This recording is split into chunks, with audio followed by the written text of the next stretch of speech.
The burning tree. When God first appeared to Moses, he came in the form of a burning bush. The bush was on fire, but it didn't burn up. Every way God reveals himself in the Bible has special meaning. When he appeared to Moses as fire, it showed that God is also a judge. This moment was a sign of the coming judgment on Egypt and the rescue of the Israelites. Throughout the Bible, fire often represents God's judgment.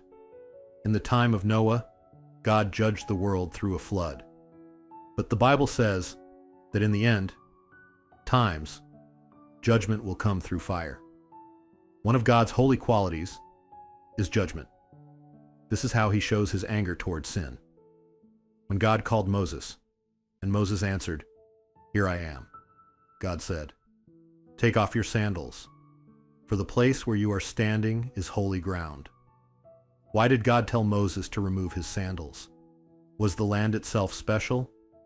Or did it become holy just because God was there? Or was there a deeper meaning? Sometimes we might read this verse without really understanding what it means. I myself wouldn't have fully understood it without the teaching of my pastor. In the book of Judges, there's a story about the Ark of the Covenant. The Israelites had lost it to the Philistines, but when disasters struck them, they sent the Ark back to Israel, to a place called Beth Shemesh. But when people there looked inside the Ark, they died. This event shows us just how holy God is. Because of our sin, we can't stand in his holy presence on our own. Without God's mercy, even Moses would have died the moment he met God. But he didn't, because God chose to be merciful. Some people wonder, if God just showed himself to everyone, wouldn't everyone believe in him? But that kind of thinking doesn't understand how holy God truly is. Yes, God could show himself to the world, but who could survive such pure holiness?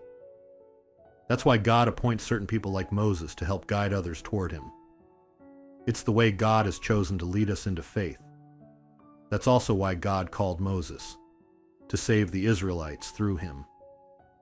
The ground wasn't just holy because God appeared there. It became personally holy for Moses too. And when God told him to remove his sandals, it wasn't just a small gesture. In those times, taking off sandals was something a servant or slave would do. God was showing Moses that from now on, he was not his own master. He was God's servant. Moses had grown up in Pharaoh's palace in Egypt, so he would have clearly understood what it meant to be told to take off his sandals.